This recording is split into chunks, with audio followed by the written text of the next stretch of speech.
আজকের লড়াইটা এসআইআর নিয়ে যে লড়াই মমতা বন্দ্যোপাধ্যায় করছেন, বিজেপি সরকার নিজেরা জানে যে আমরা এই লড়াইয়ে পারবো না মমতা বন্দ্যোপাধ্যায়ের সঙ্গে, কারণ লড়াইয়ের নাম হচ্ছে মমতা বন্দ্যোপাধ্যায়।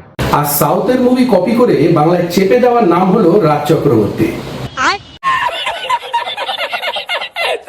ওরা বুঝতে পারছে না মমতা বন্দ্যোপাধ্যায়ের নাম আপনি যত মাঠে নামাবেন আপনি তত গোল খাবেন। আপনি বুঝতে পারছেন না 2026 সালে আপনি এসআইআর করুন, যা যা করুন, যেভাবে করতে চান সব করেও আপনার 2026 সালে আপনার আমাদের দলের থেকে বলেছে মনে হয় 50টা মতো সিট আপনারা পেতে পারেন, নাও পেতে পারেন। সেটা আপনাদের দল যদি চায় তাহলেই 50টা পাবেন, আমাদের দল যদি চায় তাহলে আপনাকে হয়তো 30টাও পার করতে দেবে না। বলো কি, তুমি সত্যি বলছো? আসলে কথায় আছে না, কনফিডেন্স ভালো কিন্তু ওভার কনফিডেন্স ভালো না। এই ওভার কনফিডেন্সটাই তোমাকে ডুবিয়ে মারলো রাস্তা। আমার মনে হয় আপনারা 2026 সালে আপনাদের জন্য একটা বড় শিক্ষা হবে, এইটুকুনি কথা দিয়ে গেলাম।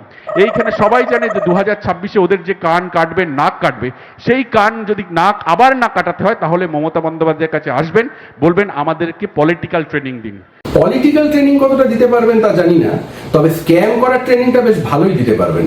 ওরে বাবা রে বাবা। মমতা বন্দ্যোপাধ্যায় হচ্ছে লড়াইয়ের নাম মমতা বন্দ্যোপাধ্যায়, আর ঢপবাজি মারার নাম রাজ চক্রবর্তী।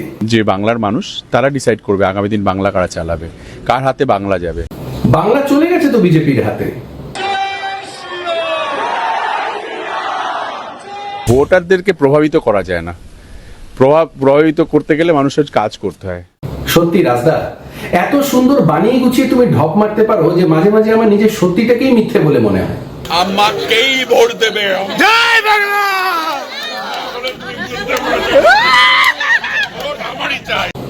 দেয়নি, তোমাকে এবার কেউ ভোট দেয়নি। বাবা বিজেপি দেখো চলে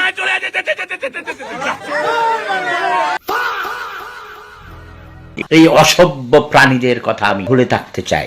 আমার হৃদয় মাঝে কাবা নয়নে মদিনা। তোমার হেরে গলার গান শুনে আমার ঘুম আসে না।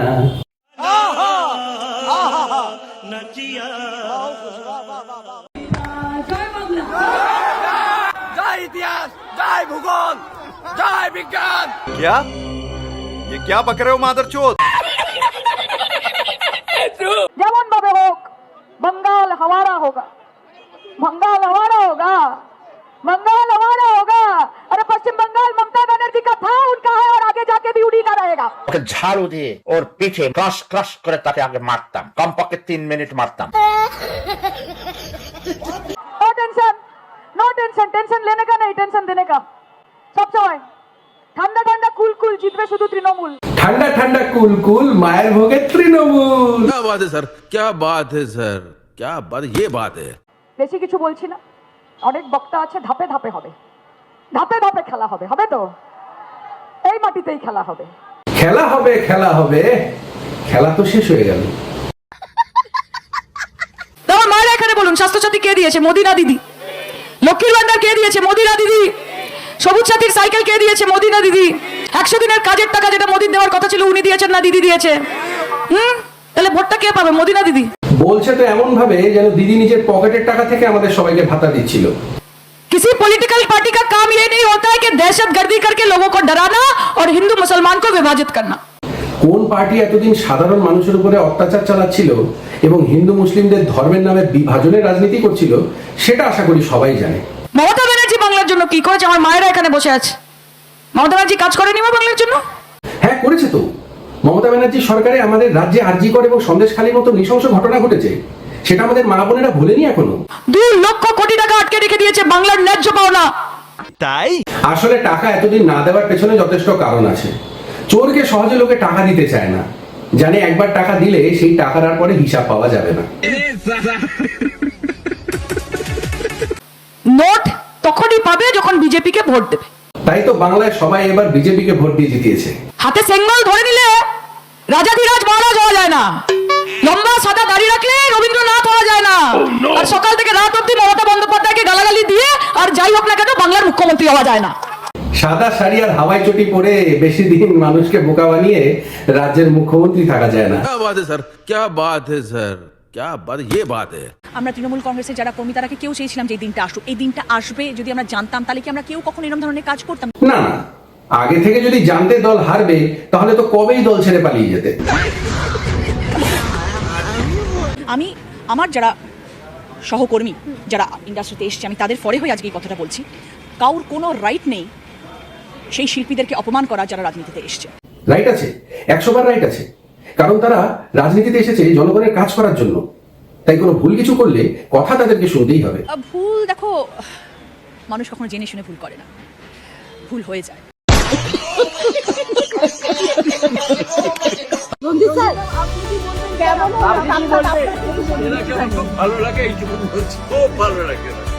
হ্যাঁ হ্যাঁ, সে তো লাগবেই। মেয়েকে বিধানসভার সাংসদ হিসেবে টিকিট দিয়েছে বলে কথা। তারপরে অলমোস্ট 60 বছর ধরে আমি ভোট দিচ্ছি, 60 ইয়ার্স, কিন্তু এরকম ভোট আমার 60 বছরের মধ্যে কখনো হয়। মদ তো বেশি খাইনি, উল্টাপাল্টা বলছে কেন? সে তো ঠিকই, যেখানে 92% ভোট পড়েছে এবং মাত্র 2 দফায় নির্বাচন সম্পূর্ণ হয়েছে, এরকম ভোট বিগত 60 বছরে পশ্চিমবাংলায় আগে কবে হয়েছিল আমাদের তো জানা নেই। আমি চাইবো প্রত্যেকে খুব শান্তিপূর্ণ ভাবে ভোটটা যেন শেষ হয়, খুব শান্তিপূর্ণ ভাবে যাতে ভোটটা শেষ হয়।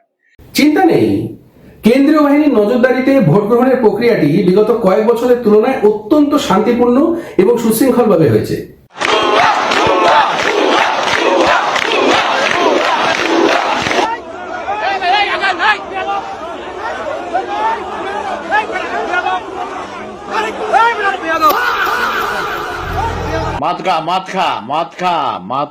একটা কথা আছে না, অতি লোভে তাঁতি নষ্ট।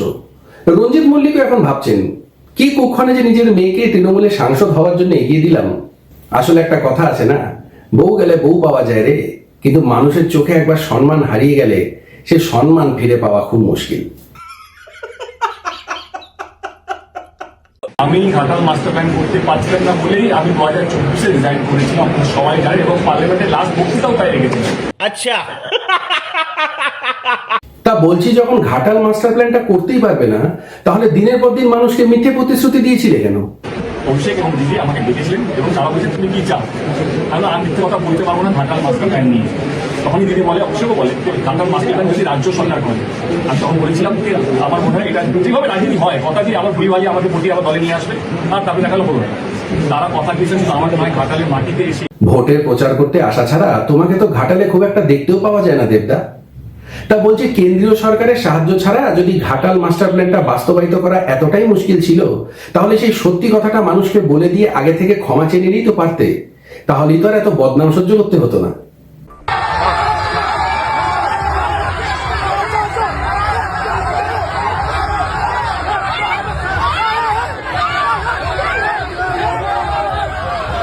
বরানগরটা একটা গামলার মতো। আচ্ছা, ভৌগোলিক যে অবস্থানটা সেইটার জন্যই কিন্তু এখানে জল জমে। ভাগ্যি সেটা বলেনি, যেখানে অন্য জায়গার মানুষ সুইমিং পুলে যায় সাঁতার কাটতে, সেখানে বরানগরের মানুষ বর্ষায় নিজেদের গামলাতেই সাঁতার কাটে।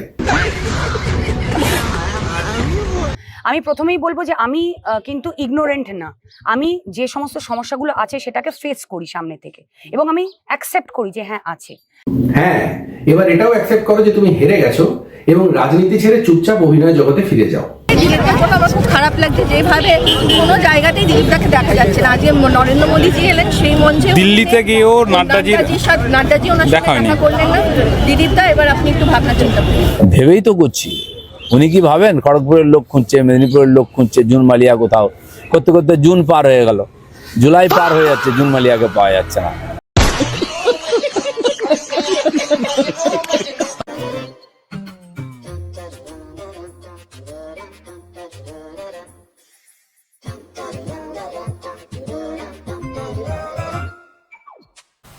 ছ বছর আগে অবশ্যই বিজেপিতে যোগদান দিয়েছিলাম। যেটা ভেবেছিলাম তখন হয়তো ঠিক সেইভাবে বিষয়টা এগোয়নি, এবং মানুষ তো ভুল করেই থাকে আমার মনে হয়, সেটা সংশোধন করার সময় এসে গেছে বলে আজকে অল ইন্ডিয়া তৃণমূল কংগ্রেসের একজন সদস্য হয়ে নিজেকে সত্যি ধন্য মনে করছি। ইস, মিথ্যে কথা। টিএমসি না করলে তো একসময় টলিউড থেকে ব্ল্যাকলিস্ট হয়ে যেত মানুষ, সেই জন্যই বোধহয় এই ডিসিশন। সবসময় প্রতিবাদ নচিকেতাই কেন করবেন বুঝবে আর কি, সব দায়িত্ব নচিকেতা। আপনি নামলেন না কেন? আরে আমি নামলে কে কে কেন নামবো? আমার নামতে ইচ্ছে করেনি, মহা মুশকিল। হ্যাঁ হ্যাঁ, সে তো ইচ্ছা করবেই না, কারণ চটি চাটতে ব্যস্ত ছিলে যে।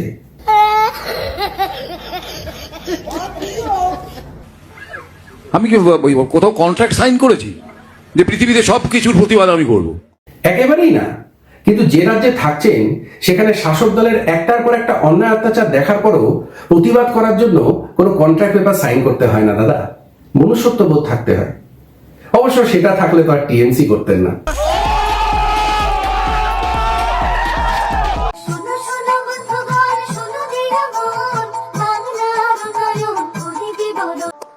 দারুণ দারুণ, মানে খুবই সুন্দর। সবাই আসুন, স্ট্যান্ডিং ওভেশন দিয়ে ইমনকে আমরা ওকে অভিনন্দন জানাই। আমি একজন শিল্পী, আমার কাজ গান গাওয়া। গান গাওয়ার জন্যেই আজকে আমার কাছে এই অফারগুলো আসছে। দিদি আমাকে বঙ্গবিভূষণ দিয়েছেন, বা রাজ্য সরকারের তরফ থেকে আমাকে একটা গান গাওয়ার প্রপোজাল দেওয়া হয়েছিল, সেই গানটা যেহেতু আমি গেয়েছি।